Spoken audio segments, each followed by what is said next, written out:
I want to talk about two of the things that you spoke about yesterday because they're extremely important. I don't want anybody to overlook it.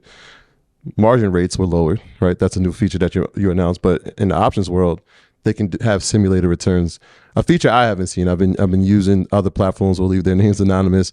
But talk about the importance of these things and how not only do they help the beginning trader, but more of the sophisticated trader, because it does. It's only there to help. Yeah, I think margin rates were very big. I'll talk about, the usefulness for the customer is if you can borrow capital at rates, south of 6%, which, very competitive rates, they much lower than like typical credit card APRs or even mortgage rates, then, that opens up a lot of possibilities for you as a trader and an investor. You could take on leverage in your position. You can even take a portfolio line of credit so that you can withdraw money collateralized by your portfolio at the very low margin rate for spending off platform. So for a customer, it's very useful. And the lower the rate, the more it makes sense to actually utilize these types of loans. Now, for our business, frankly, we weren't that competitive on our margin product before we lowered these rates. And what we saw was, since we started getting more larger balance customers over the past year, after we rolled out retirement and started offering incentives to move portfolios over, big accounts have started to come in. And when we look at big accounts, the revenue and the contribution from those accounts to our business is driven more and more by margin. So if you think about it, as an account scales from hundreds of thousands to millions to tens of millions of dollars, their active trading activity doesn't scale linearly, but their margin usage tends to follow that trend. So, an account with $10 million is borrowing typically a similar ratio of their portfolio as margin as a much smaller account. And so for the revenue, as a revenue stream for our business, it scales a lot better for active traders. And so once we noticed that, we realized that it's very important for us to actually compete and be industry leading. Our market share has been really strong and growing for options and equities. But if you look at margin, up until we made this change, we weren't doing very well in market share. We were much, much smaller. Big incumbent competitors have tens of billions in margin books, and we were kind of at sub 5 billion. So that to us signaled that we've got a huge opportunity. If we could close the market share gap and actually become the leader in margin market share, then that's huge for our business. Going back to your point on innovation, for everyone listening tonight, how do you stay innovative in an industry that usually is slow to make change, to make sure Robinhood doesn't become slow the way some other platforms and brokerages have in the past? Yeah, and it's unclear to me why it's necessary to become slow. I think that, it's something that I try to fight as much as possible. I like to move fast while making sure customer funds and money are safe. But I actually don't see, if you do it right, there's not a trade-off there, I don't think.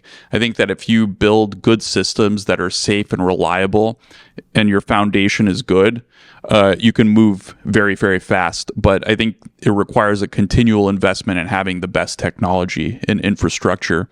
And one thing that I think distinguishes Robinhood is we're a technology company through and through. We hire the best Silicon Valley engineers, really engineers globally, but we're headquartered in Silicon Valley. And a lot of our competitors are focused on offshoring and outsourcing. So sort of how can we lower our costs to the greatest degree possible and get, engineers in India or other places. Whereas our approach is, I don't mind paying more. I would rather my cost per engineer to be higher than my peers, but we expect a lot out of our great people. And I'd also prefer to have a relatively small number of amazing people working together than just a large portion of a huge teams of mediocre people. We'll talk about Robinhood Legend. Yeah, Robinhood Legend is we've had some of our best people on this for about a year. It was, I think, a year ago that we originally started designing this, and we rolled out a web product initially in 2018. So for a while, Robinhood was only available on mobile. It was iOS only first, and then Android, but no web. And then I think when we launched our web product, we kind of miscalculated a little bit, in the sense that the thesis behind the web product was you get all this extra real estate on web, and that gives us an opportunity to like provide education tools and discovery features for first-time investors. And again, we were focused on first-time investors, so this made a lot of sense to us at the time. But what we didn't realize was really the benefit of web and having all that extra screen real estate is you can fit powerful tools and you can trade and look at data on the same screen. And that was something that appeals very strongly to traders.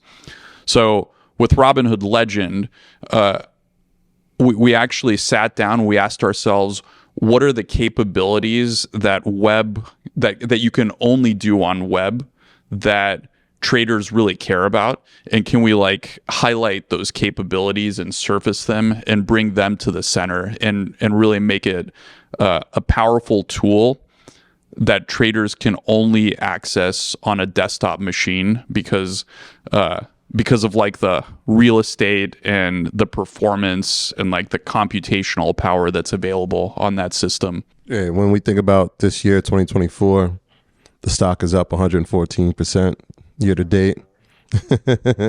You just talked about Robinhood Legend, which is going to be an amazing product. Futures is coming. When you look back at the vision board for 2024, do you think you've met every mark, or there's still some things that you're saying, you know what, I still want to get this done before the year's done, or push this into the first quarter of 2025? I think I think by and large the team's done well. We always like shoot for things to be done a little bit faster than they end up being done. So of course, but I think that's really a nitpick. I'd rather they be done really, really well and hold them if needed. But, when we started the year, we had our gold event. We rolled out a credit card. I think that's been going tremendously well. Gold subscribers are at an all-time high. So the gold product has been doing really well. Robinhood Legend and futures and index options, these are things that our active traders really want. And I think it's going to be, I'm excited to see what the actual feedback is when we roll them out to a larger audience. Legends, been rolling out. We actually had 1,000 people get access in the first 40 seconds. So when I announced it, I think the team was like making bets, not actual bets, but they were discussing how quickly the 1,000 invites would run out. And, I think 40 seconds blew out anyone's expectations. So we're seeing if we can accelerate that, open up more. But I think getting the real feedback, seeing how people are using the products is going to be super informative. And we're already thinking about what we're going to ship the rest of the year and for the next gold event. And we just try to be ready. We're doing our best to invest in resilience across the board and to diversify and offer people different products. And we think that, the more products we have, the more resilient the infrastructure is, the better position we are to meet whatever event might happen, whether it's geopolitical, elections, really anything that can move the markets. 2024 definitely has been the year of AI. Any thoughts for 2025 to integrate AI technology into the active trader platform for futures and options? Yeah, I mean, it's interesting. When we talk to a lot of active traders, a lot of the folks at the Hood Summit, they really love trading. They're kind of curious about AI, but they still want to be in control of all the trades. They don't want to like hand off control. And, for them, it's fun too. Like they legitimately enjoy it. So I've been spending a lot of time thinking about what the right ways to actually leverage AI in our space is. And I think that what I've come to is good use cases for AI are things that people already pay humans to do for them. So I think advisory is super interesting. I think advisory could benefit from AI either as a tool to augment the advisor or for sort of like lower account balance customers that can't afford to be served by an advisor, to just give them a financial advice, holistic financial advice at very, very low cost. So yeah, I think we're investing into the technologies, and we plan to be a leader here. And actually next year is probably when we'll see the first consumer products that have been like built with AI as a primitive. Well, Vlad, thank you for your time. It's always a pleasure, guys. Always a pleasure. Yeah, good to hang with you in Miami. For sure. And once again, congratulations. This is a great idea, great conference, and look forward to see what's next. Yep. Yeah, we're excited too. Thank you. Okay. Yeah, fantastic. Shout out to Vlad. Shout out to Robinhood. Yeah, shout out to Vlad. Shout out to Nora, who is always gracious when we have to have communications between us and the team over at Robinhood, making things happen for us. But that was dope, man. Like every time we see him, this is the third time we've sat down with him. Just a really good dude, man. Was excited to talk about it. Was excited to talk about the new innovations. We actually saw it firsthand, the presentation. Yeah. Good stuff, man. Features platform is amazing. And it's interesting. I've always said it, but at the time he came in and changed investing and trading, then all of a sudden he got demonized. For those of you who don't know, every company on Earth sells data. Even some of your favorite wallet and blockchain companies get to migrating some of their data over. But what do I know? I just been in the office at Guggenheim and Goldman. Y'all sat down with BlackRock, right? We did. You know what I mean? Yeah. So I may tell you something we know from experience, and Rashad, we're gonna go over the list of other stuff you mad at, and I'm gonna add to it because Troy just, Yeah. I just hit a smile, man. Yeah, I mean, and we talked about the stock up 125%. That's not to sneeze at. It's a hell of a turnaround. And we talking, you see how the moves that they've made have made the industry actually change the way they do business. Mm-hmm. And I'm telling you that gold. Yeah.